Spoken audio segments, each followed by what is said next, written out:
Pensa Brasil, com Rodrigo Aidar. Na verdade, ele é ok, né? Não é que ele está ok, ele é ok. Ele é bem a mais que ok, vai? Muito mais que ok. Aidar, você tá por cima da carne seca, como diria Wessel. Erramos o colunista. Eu não sei se é por cima da carne seca, mas antes da carne seca, com absoluta certeza, porque o Wessel vem aí. Aidar, a gente teve esse episódio inacreditável, inaceitável, revoltante da juíza que fez uma sentença onde ela pratica uma injúria racial, né? E sem poder argumentar, forte emoção, seja lá o que for, porque ela estava diante do seu computador, com acesso à tecla de deletar as palavras escolhidas, e ela, em 3 ocasiões, na mesma sentença, portanto nem lapso foi, ela cometeu uma agressão, um crime, etc. Isso foi exaustivamente explorado pela imprensa, e ela chegou a fazer um pedido de desculpa pior do que a agressão, porque ela não pede desculpa, ela fala, se alguém achar que eu, né, aí então eu peço desculpa, mas se ninguém achar, tudo bem, eu fico como eu estava porque eu estou bem. Quer dizer, é um absurdo. O que eu quero saber de você, Aidar, é o que ela fez de concreto? Ela cometeu um crime? Se ela cometeu um crime, qual é a punição que ela pode receber? Ou dentro de uma sentença, pode escrever o que for, como um parlamentar, pode falar o que quiser. Como é que funciona essa lógica? Porque foi numa sentença, né? Salve, Orneg, Carla, Felipe. Orneg, ela cometeu um crime.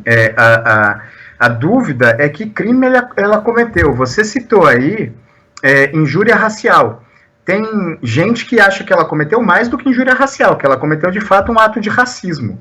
E eu vou explicar rapidamente a diferença entre as duas coisas. Injúria racial, por exemplo, aquele episódio em que uma garota da arquibancada se referiu ao goleiro, não lembro se do Grêmio ou do Internacional, como macaco, aquilo é um ato de injúria racial. Claro. Torcedora do Grêmio. Torcedora do Grêmio. Uhum. Um goleiro do Grêmio, exato. Aquilo é um ato de injúria racial, ela foi processada por injúria racial. Racismo é quando você comete um ato concreto. Por exemplo, você deixar de empregar uma pessoa porque ela é negra. Você impedir o acesso de uma pessoa em um estabelecimento comercial porque ela é negra. Isso é um ato de racismo. Como a juíza se referiu à raça para aumentar a pena daquele réu, ela teria cometido um ato de racismo, não de injúria racial. E a pena aí é um pouco maior. Agora a gente vai para a segunda... e aí é que tá, injúria racial é de 1 a 4 anos, né? Racismo pode ir de 1 até 6 anos. Eu não lembro aqui o número exato da lei, Orneg. Mas até porque você vai falar e a gente vai esquecer o número da lei, né? Mas vamos ficar na pena, quer dizer, de 1 a 4 ou de 1 a 6, conforme o encaixe do crime praticado. Isso, injúria é de 1 a 3. Tá, e agora já racismo pode ir até 6 anos de prisão, e aí aumenta, de fato, a tipificação do crime, e o crime é mais grave. Mas como funciona? Porque, por exemplo, quando a gente encontra, quando aquele desembargador de Santos, por exemplo, foi pego sem máscara, e ele foi grosseiro e foi racista também, mas foi grosseiro com o guarda civil, é uma discussão administrativa porque não se encaixou ali, enfim, foi uma discussão que foi parar no CNJ. Se ela cometeu um crime, não é uma discussão de CNJ, é um processo normal. Ela é uma pessoa como outra qualquer, ou o fato de ter agido na sentença dá a ela algum benefício.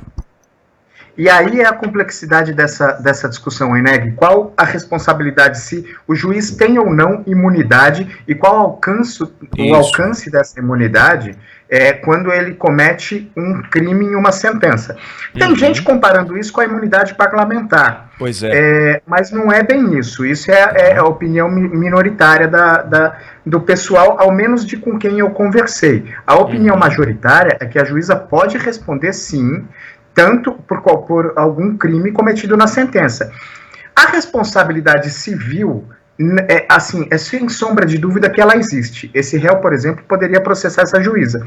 Há pouquíssimo tempo, há dias atrás, o ministro Gilmar Mendes, foi condenado a pagar uma indenização ao Deltan Dallagnol, porque... Nós fomos condenados.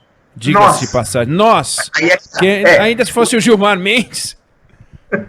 É que nesse caso, como o Gilmar agiu num voto, ele agiu como um pedaço do Estado. Ele era ali um representante do Estado. Exato. E ele chamou os caras da Lava Jato de cretinos. Deltan se sentiu ofendido e entrou com pedido de indenização contra a União. Se ao final desse processo for confirmada essa indenização, aí a União, o Estado, pode processar o Gilmar para ele devolver o dinheiro.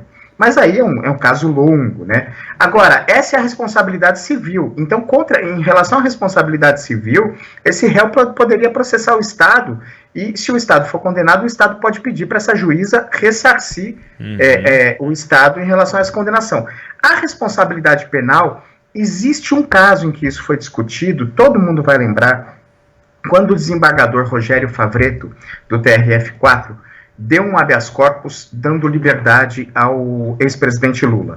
Foi um fuzuê, todo mundo lembra, ele estava no plantão, entraram com pedido de habeas corpus, o ex-presidente Lula ainda estava preso e ele deu o habeas corpus, que em seguida foi cassado. Mas por conta dessa decisão, o Rodrigo Janot, então procurador-geral da República, entrou com uma representação contra o Rogério Favretto por crime de prevaricação. E aí, o Supremo discutiu o mérito disso e arquivou o processo porque reconheceu, e de fato foi assim, que o Favretto estava ocupando o plantão judicial e tinha competência para dar a decisão. Você pode discutir se a decisão foi correta ou não, mas que ele tinha competência e ele fundamentou a decisão, isso era sem sombra de dúvida. Nesse caso, se discutiu se em uma decisão judicial um juiz teria cometido crime de prevaricação. Ou seja, se admitiu que o juiz pode cometer um crime ao tomar uma decisão. Se admitiu que o juiz pode cometer um crime ao tomar uma decisão, essa juíza pode sim responder por uma ação penal, por ter cometido um ato, ou uma injúria racial, ou um racismo, a depender de como você quiser qualificar esse crime, na sentença, ou seja, não haveria imunidade como há imunidade parlamentar. E ela responderia como qualquer pessoa responde. Administrativa do CNJ, que afaste ela das atribuições, por exemplo, enquanto ao julgamento, enfim, ela pode ter uma consequência. Ela pode ter a consequência administrativa, tomar uma punição por isso, ser inclusive afastada do cargo e, por outro lado, responder criminalmente. Inclusive já há uma representação contra ela. A Defensoria Pública da União entrou com uma representação no Ministério Público do Paraná, estadual do Paraná, e pedindo a possível apuração de crime de racismo. Isso vai ser apurado pelos trâmites normais, e outra coisa é o processo administrativo, que ela pode tomar uma punição, que vai, como a gente já discutiu algumas vezes aqui, desde uma simples advertência até a aposentadoria compulsória. E essas são. Agora, no processo penal, se ela for condenada, aí pode haver um outro processo administrativo, que aí já pode culminar com a demissão dela a bem do serviço público. Mas aí a gente sabe como é que né, Eneg? A justiça, a justiça tem o seu tempo, e esse tempo, infelizmente, não é o mesmo tempo que a gente gosta de ver as coisas. Então essa discussão deve se desenrolar. Agora, um fato a imunidade parlamentar e a imunidade judicial, elas não são equivalentes. Neste caso, a juíza deve responder sim, ou por injúria racial ou por racismo, como qualquer um de nós que tivesse cometido a barbaridade que ela cometeu na sentença, em nossas vidas privadas e etc.